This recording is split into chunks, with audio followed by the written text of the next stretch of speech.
Au gré de la dérive des continents et des vents océaniques, les araignées ont conquis le monde entier, à l'exception de l'Antarctique. Là, je tombe.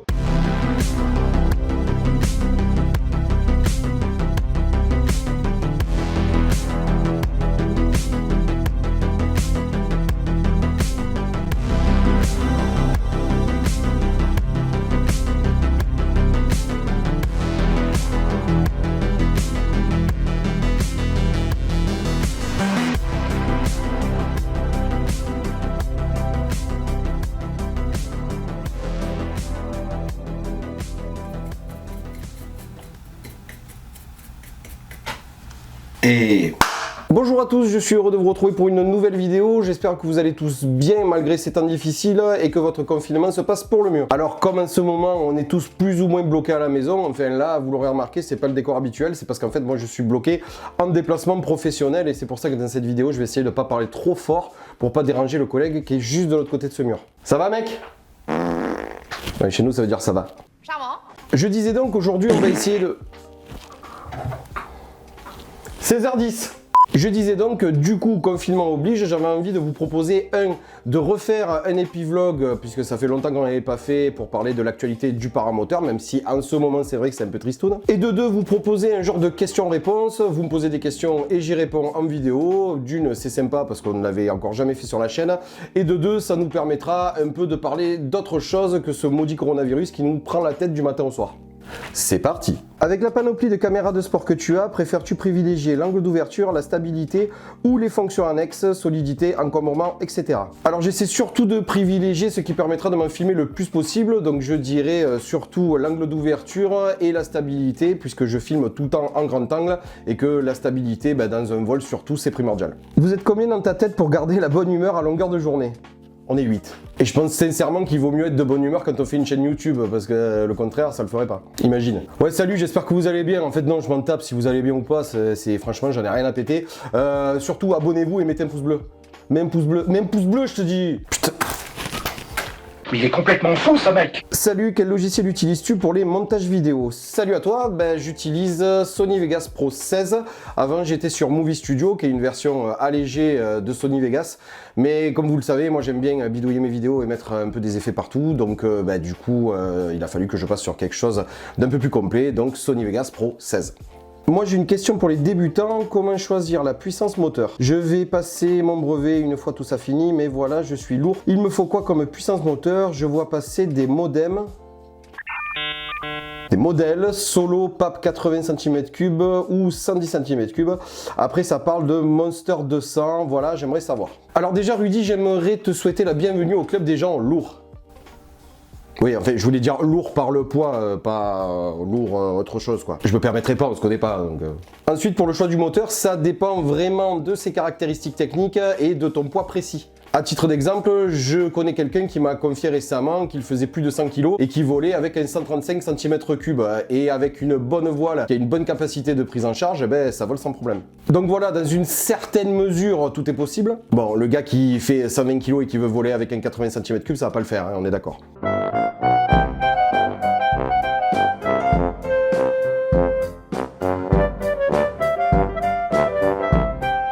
Mais pour répondre à ta question, un bon petit Vitorati 185, un Tornado 280, un Nitro 200 devrait faire l'affaire sans problème. Et le Monster 200, je connais pas. Je crois qu'il n'existe pas en fait. Je voudrais changer mon Prius E-All pour un Air Conception Tornado, que penses-tu de cette machine? Alors sur le papier, que du bien. Air Conception a la réputation de faire des châssis qui sont super légers et en plus de les coupler avec des moteurs qui ont eux la réputation d'être super fiables. Après, j'ai jamais eu l'occasion de faire un essai, donc je peux pas être vraiment catégorique dans mon avis, mais s'il y a une âme charitable qui veut me faire tester un jour, Question vidéo, comment fais-tu tes doubles personnages? Bonne question. Comme ça. Hein, quoi?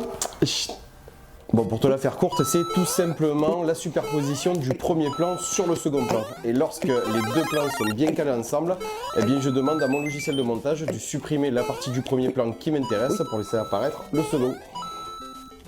Tu peux y aller. Non, attends. Comment voler léger ou c'est décidé, j'abandonne l'aventure? En faisant un régime.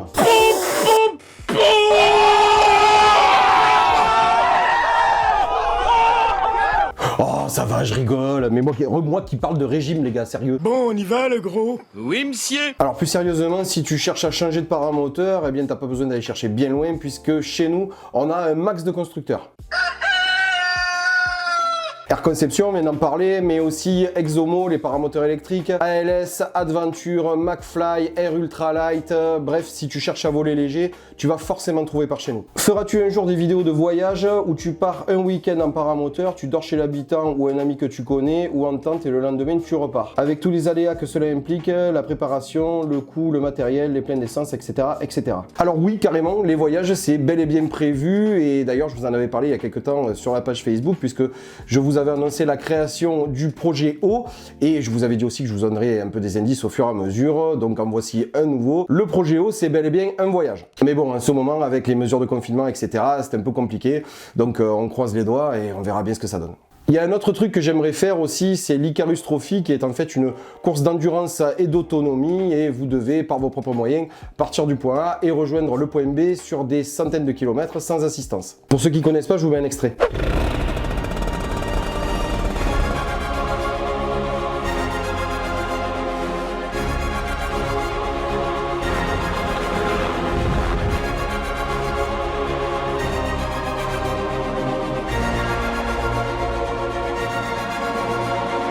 Nothing can go wrong, or you're completely stuck.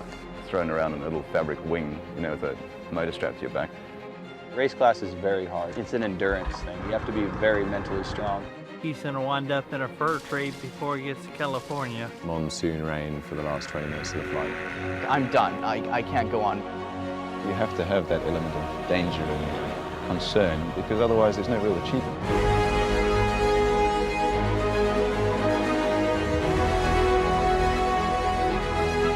That's the best beer I think I've ever had in my life. I actually overcame every absolute terrifying fear I had. There's just no other aircraft that can do this. There's nothing that can give you that feeling. There's no cockpit. You're out there. You get the wind in your face, you feel like you're flying like a bird.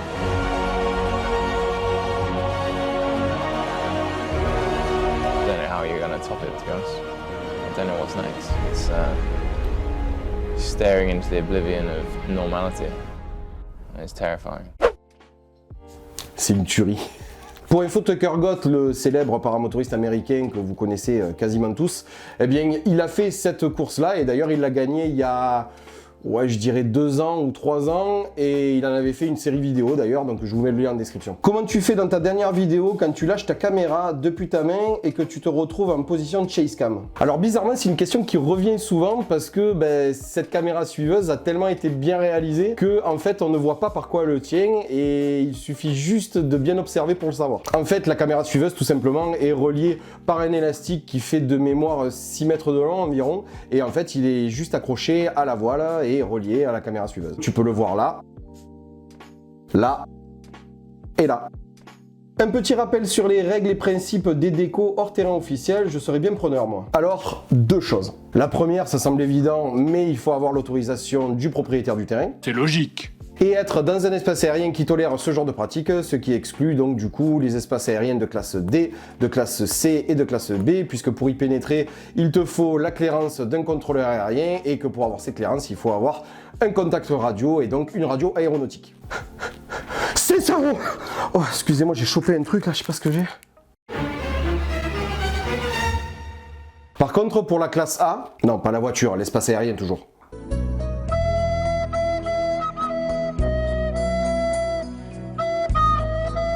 Ben là, c'est carrément plus facile parce que c'est interdit. J'adore Into the Sky, question comment tu fais pour être aussi marrant? Alors, j'ai envie de te dire quelque chose, c'est la motivation. La motivation, c'est la clé de tout. Moi, j'ai commencé très jeune puisque j'ai été reçu à l'âge de 3 ans à l'école du rire, et puis très vite, j'ai été diplômé et j'ai été remarqué par la société Carambar qui m'a embauché en tant que rédacteur en chef pour rédiger leurs blagues dans une succursale à New York et sur Mars. Après voilà. Alors plus sérieusement, merci beaucoup, ça me fait super plaisir. Je sais pas si je suis marrant pour tout le monde, mais en tout cas, moi j'aime bien transmettre modestement et humblement ce qu'on m'a appris, mais toujours avec légèreté, et pour moi la légèreté, eh ben, ça passe forcément par l'humour. Et c'est comme ça que vous vous retrouvez depuis un peu plus de 2 ans maintenant avec une chaîne spécialisée sur le paramoteur qui essaye encore une fois humblement de vous apprendre des choses, mais qui d'un autre côté vous dispense pas mal de conneries. Salut, je devais faire mon premier vol de formation demain, mais malheureusement le corona est passé par là. Tu as débuté avec quelle voile et quel GMP? Merci, prends soin de toi et de tes proches. Salut Rome, eh bien écoute, merci pour ton petit message et prends bien soin de toi et de tes proches également. Pour répondre à ta question, eh bien j'ai débuté avec le même matos que j'ai à l'heure actuelle, c'est-à-dire une Smart 31 de chez Adventure et un X-Race 200 de chez Adventure également. Alors bien sûr, dans quelques temps, j'aimerais bien changer, mais bon, pour l'instant, c'est pas possible. Alors du coup, ben, je lui fais des misères en le pimpant et en lui mettant des autocollants, en lui changeant les couleurs de durite, etc. Bref, j'en fais un vrai paramoteur de Jackie. D'ailleurs, je pense qu'un jour, je vais y faire la coupe mulet, tu sais, histoire d'aller au bout du concept. Bouffe de France.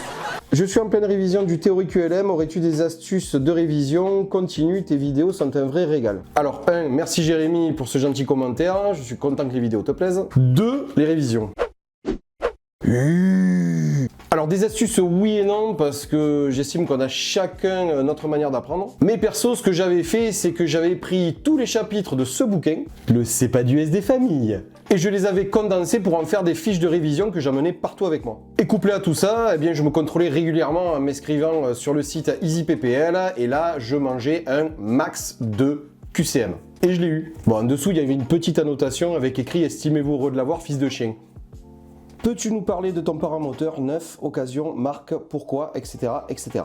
Alors oui, je peux, comme je vous l'ai dit tout à l'heure, c'est un paramoteur X-Race 200 et une voile Smart en 31 m², tous les deux de chez Adventure. Je les ai achetés tous les deux neufs, ça fait bientôt 3 ans de ça, et je les ai choisis sans les choisir. Mais comme on dit, le hasard fait bien les choses. Je m'explique, à la base, moi j'ai passé le théorie QLM, pas du tout pour le paramoteur, en fait je l'avais passé pour pouvoir devenir opérateur drone professionnel. Mais pour diverses raisons, ça s'est pas fait et du coup je me suis retrouvé avec un diplôme théorique sur les bras et je savais pas quoi en faire. Jusqu'au jour où je suis tombé sur la vidéo d'un paramotoriste français qui doit vivre dans les environs d'Annecy et qui a décollé sous une énorme couche nuageuse et quand il a traversé cette couche, il est arrivé sous un grand ciel bleu au coucher du soleil. Il a pris de l'altitude, à un moment s'est mis face au coucher du soleil, a coupé le moteur et a commencé à vous dire eh ben là-bas c'est Annecy, là-bas c'est le lac d'Annecy, là-bas c'est le Mont Blanc, et le tout avec juste le bruit du vent dans les suspentes. À ce moment-là, dans ma tête, ça a fait la révélation, yeah. Du coup, je me suis renseigné sur les écoles à proximité de chez moi et en fait, la plus proche, c'était une école du réseau Adventure, école que vous connaissez d'ailleurs puisque j'ai fait pas mal de vidéos là-bas. Et comme l'instructeur m'a semblé sympa, ce qui est toujours le cas puisque c'est devenu un super pote maintenant, eh bien j'ai décidé de franchir le pas avec du matos Adventure et je regrette pas depuis ce jour puisque j'ai aucun souci avec. Et allez, encore de la pub pour Adventure. Oh, c'est clair, qu'est-ce qu'il est lourd avec ça? Ouais, hein? Ouais. Ouais. Pardon, oui, je fais juste une petite parenthèse pour vous dire que la blague que je viens de faire à l'instant, c'était destiné à tous ceux qui s'amusent à dire que je vole pour Adventure, mais que je veux pas l'avouer. Les gars, je vole avec du matos Adventure, pas pour Adventure. Et si je viens à parler de leurs produits, ben c'est tout simplement parce que l'occasion m'en est donnée.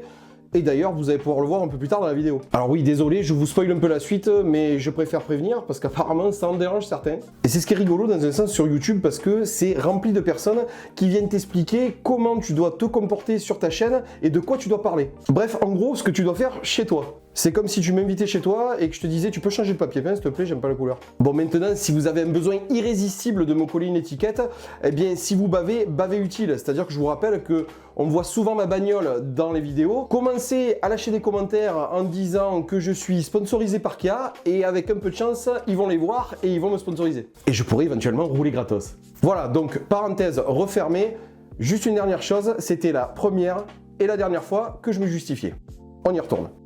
Tu peux raconter là ou les fois où tu t'es fait peur en vol s'il y en a. Alors autant que je me souvienne, j'ai jamais eu de vol où je me suis fait peur. Mais si je dois raconter quelque chose d'approchant, eh bien, je dirais que c'est mon premier lâcher. Parce que pour ceux qui ne savent pas, en paramoteur, le jour où vous êtes lâché, vous êtes tout seul.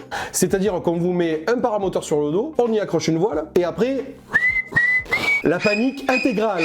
Bon alors, vous n'êtes pas tout seul, hein. Bien sûr on vous met un casque radio et votre instructeur vous guide pas à pas au cours de votre vol, il vous lâchera jamais. Mais n'empêche, celui qui doit agir et qui a les fesses dans la sellette à ce moment-là, ben c'est vous. Et donc pour moi ça s'est passé de la manière suivante, c'est-à-dire que j'ai fait un gonflage de voile qui était pas trop mal, j'ai couru déjà des dizaines et des dizaines de mètres parce que l'instructeur a dû me dire au moins 15 fois que je pouvais décoller plus court en descendant légèrement les poignées de frein au niveau des pectoraux, mais ce jour-là, ben, je ne l'ai pas fait. Et au final, à force de courir, eh ben, j'ai fini par décoller, mais comme j'étais tellement concentré sur ma voile et qu'il fallait qu'elle reste bien au-dessus de ma tête, eh bien j'ai commencé à monter, et puis d'un coup, je me suis dit, tiens, tu vas baisser la tête, et quand j'ai baissé la tête,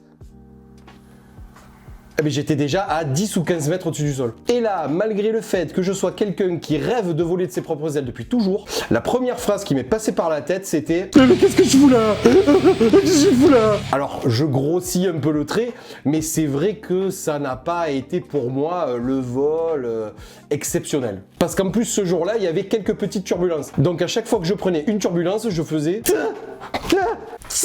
Mais bon, au final, tout s'est bien passé, je me suis posé sur mes deux jambes, et dès le premier vol, eh bien, déjà, c'était complètement différent et je me suis régalé. Et avant de clôturer ce thème des questions-réponses, j'aimerais remercier l'auteur de la dernière question, qui n'est autre qu'Amixem, qui vient de se mettre récemment au paramoteur et qui n'a pas hésité à recommander la chaîne. Donc Amixem, si tu me regardes, eh bien, je te remercie chaleureusement. Et pour vous, je vous mets le lien de sa chaîne en description, n'hésitez pas à aller faire un tour, il balaye des horizons divers et variés, et vous allez forcément trouver quelque chose qui va vous intéresser. Voilà, on a fait le tour de vos questions, je vous remercie à tous de me les avoir posées, et j'espère que les réponses vous auront convenu. Et je vous propose maintenant d'aller faire un petit tour du côté de l'actualité matérielle. Bon, vous vous en doutez, en ce moment, comme je vous ai dit tout à l'heure, l'actualité du paramoteur, c'est pas folichon, et donc forcément encore moins au niveau matériel, mais j'ai quand même trouvé quelques trucs. Et on commence tout de suite avec Vitoradzi qui a profité de l'évolution de son Monster 185, le faisant passer de la version MY19 à la version MY20, pour revoir sa copie, notamment au niveau du pot d'échappement, suite à plusieurs problèmes de casse. Alors visiblement, c'était un problème assez conséquent, puisqu'on a rapporté des problèmes de casse sur ce qu'on va appeler le grand coude, le petit coude et les pattes de fixation. Comme je vous disais, Vitoradzi a repris la planche à dessin et a conçu un nouveau pot d'échappement pour la version MY20 du Monster 185, et cette fois, ils y ont implanté un genre de cylindre bloc à l'entrée du grand coude, sûrement parce que c'était à cet endroit-là qu'il y avait le plus grand nombre de casses, et tout ça pour limiter, voire stopper la propagation des vibrations. Ce nouveau pot est donc disponible de série sur la version MY20 du Monster 185, mais il est toutefois adaptable sur la version MY19, puisque ça a été la génération qui a été le plus victime de ce problème. Donc si vous êtes propriétaire d'un MY19 et que vous rencontrez de la casse, eh bien Vitoradzi vous propose cette solution en adaptant un pot de MY20 sur votre MY19. On sait jamais, sur un malentendu ça peut marcher. À ce propos, je vous mets en description deux petits liens. Le premier vous redirigera vers le site d'un revendeur US qui propose à la vente le pot du MY20, et le deuxième, ce sera un lien YouTube vers la vidéo de Matt Mignard, qui est un paramotoriste US et qui teste le pot du MY20 sur la version MY19 du Monster. On continue avec la présentation non pas d'un produit mais de plusieurs, et on va parler des chariots, mais pas n'importe lesquels, puisqu'on va parler des chariots hybrides. Et par hybride, bien sûr, je veux parler des chariots sur lesquels on peut fixer un paramoteur à pied pour vous laisser le choix de décoller soit avec vos jambes, soit avec vos roues. Après, je sais pas si on pourrait pas faire les deux en même temps. Comment? J'ai pas compris. Ouais, non, c'est débile. Hasard de calendrier ou petite indiscrétion chez le voisin, en tout cas cette année, plusieurs marques se sont lancées dans la course, et chacune avec son petit lot d'innovation pour sortir son épingle du jeu. Et dans ce jeu-là, du chariot hybride, eh bien, il y a trois marques, entre autres, à se tirer la bourre, à savoir ALS, Adventure et SkyMonkey. ALS tout d'abord, qui nous a présenté fièrement au mois de janvier son Airblade qui tape fort, puisque c'est un chariot hybride sur lequel on vient fixer un paramoteur Spirit de la même marque et qui par une simple extension peut vous faire passer du monoplace au biplace. Soit dit en passant, j'ai vu le concept à la dernière Coupe Icare, et bien franchement, c'est là que vous vous dites que les ch'tis, ils sont pas bons qu'à faire des fricadelles, des frites et de la bière. Cela dit, ALS met en avant plusieurs points forts concernant son Airblade, et notamment sa durabilité, puisqu'il a été conçu pour recevoir de futures mises à jour, mais aussi sa simplicité de mise en œuvre, puisqu'il est entièrement montable ou démontable sans outil et tient dans le coffre d'une voiture. Non, une voiture sans permis, je sais pas, comment c'est pas... On passe maintenant chez Adventure qui nous propose le Nano Quad, un chariot hybride à 4 roues sur lequel on vient fixer un châssis Pluma de la même marque également. Et au passage, si vous voulez savoir comment ça vole un Pluma, eh bien ça tombe bien puisque j'ai justement fait un test il y a quelques mois et vous pouvez le retrouver ici.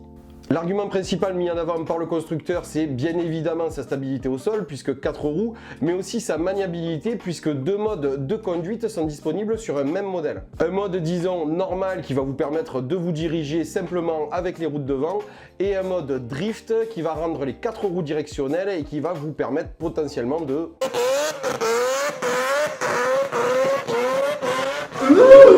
Et enfin, l'encombrement est bien réduit sur ce Nano Quad puisqu'il est transportable dans une valise de transport proposée par le constructeur.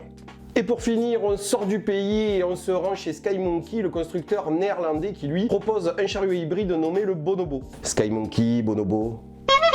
Alors là où les constructeurs précédents se cassent la tête à proposer des innovations sympas mais restent sur les paramoteurs à pied de leur marque, SkyMonkey les prend complètement à contre-pied en proposant un chariot très simple mais adaptable à plusieurs paramoteurs de plusieurs marques différentes. Alors je leur ai envoyé un mail pour essayer d'avoir une petite liste des paramoteurs qui sont adaptables sur leur chariot, mais à l'heure où je tourne cette vidéo, j'ai pas encore eu de réponse. Ouais, je sais, c'est dommage. Mais dès que j'ai l'info, je vous la passe. En attendant, vous pouvez jeter un œil au magazine Paramoteur Plus de ce mois-ci puisqu'on y parle également du Bonobo et vous pourrez voir qu'il peut accueillir des paramoteurs de marque Parajet et Flight Products. Et d'ailleurs, ça me fait penser que Flight Products a son chariot hybride aussi. Et pour finir, un petit tour du côté des voiles avec ITV qui nous a présenté récemment sa Daytona, une voile homologuée DGAC qui s'adresse aussi bien aux débutants qu'aux pilotes intermédiaires. Alors attention, malgré que ce soit une voile qui s'adresse à monsieur tout le monde, elle n'est pas en reste du côté des innovations technologiques puisqu'elle a bénéficié de toute la panoplie moderne. Et vas-y que je t'envoie du profil full réflexe, poignée TST pour les vols à haute vitesse, découpe laser, bord d'attaque renforcé, hauteur de poulie de frein réglable, structure interne renforcée, climatisation, essuie-glace automatique, porte-gobelet, chaîne en or qui brille. Côté perf, maintenant la Daytona est annoncée pour une vitesse maximale de 60 km/h en mode détrimé pour un poids allant de 4,5 kg à 6,5 kg. Plusieurs tailles sont bien évidemment disponibles, allant de 21 m² pour la plus petite à 32 m² pour la plus grande. Cette taille vous permettant d'atteindre un poids total volant maxi de 170 kg. Voilà ce qu'on pouvait dire sur l'actualité matérielle du moment. Alors je suis conscient que ce ne sont pas des nouvelles fraîches, mais bon, en ce moment les constructeurs tournent au ralenti, donc comme on dit par chez moi, à défaut de grive, on mangera du merle. Mais personne dit ça. Mais c'est pas faux. On passe maintenant à l'actu paramoteur. Alors bien évidemment, les dates que je vais vous communiquer sont soumises à une énorme réserve due aux mesures de confinement du Covid-19. Et on commence dans l'ordre des dates avec les ch'tis paramoteurs. Le grand rassemblement de Maubeuge est de retour encore cette année pour célébrer le paramoteur sous toutes ses coutures et découvrir cette très jolie région vue d'en haut. Souvenez-vous, je m'y étais moi-même rendu l'année dernière et j'avais passé un excellent moment dans une excellente ambiance malgré une météo qui nous avait en partie cloué au sol. Du coup, c'était dur parce qu'on avait dû boire de la bière et manger des frites pour s'occuper, enfin, c'était terrible. Il faudrait tout de même pas me prendre pour une poire. Bref, c'est encore une fois soumis à réserve, d'autant plus que l'organisation est en train de réfléchir à décaler les dates.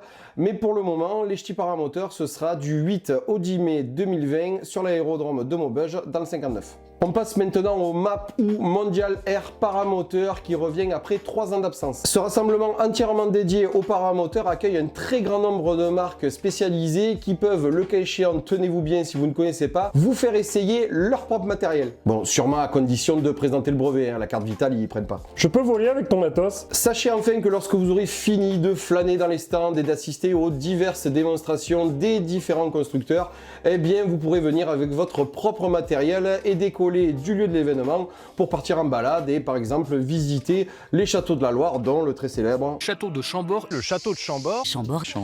Le château de Chambord. Puisqu'après avoir fait une petite vérification, il n'y a qu'une trentaine de kilomètres qui séparent le lieu de l'événement du célèbre château, donc largement faisable en paramoteur avec une bonne météo.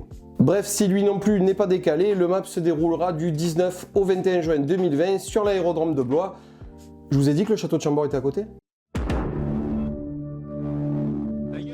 Et c'est la fin de ce 3e épivlog. J'espère que cette vidéo vous aura aéré l'esprit au moins pendant quelques minutes. Si c'est le cas, n'hésitez pas à lui lâcher un petit pouce bleu, ça me fait toujours super plaisir. Merci à tous ceux qui ont joué le jeu des questions-réponses pour permettre l'élaboration de cette vidéo. Si vous avez encore des questions, vous pouvez bien évidemment les poser dans l'espace commentaire situé juste en dessous. Je vous rappelle, si ce n'est pas déjà fait, que le cœur vous en dit, que vous pouvez vous abonner à Run to the Sky en cliquant sur le bouton s'abonner situé juste en dessous de cette vidéo également. Et que si vous souhaitez vous tenir au courant de mes actualités et de la sortie de mes prochaines vidéos, eh bien vous pouvez me suivre sur Facebook, Twitter, Instagram, je vous mets les liens dans la description. Je vous dis à la prochaine pour une nouvelle vidéo. Surtout, restez chez vous, c'est important, il n'y a qu'à cette condition qu'on s'en sortira. Mais n'oubliez pas, volez et vous saurez pourquoi les oiseaux chantent. Salut! Zoup.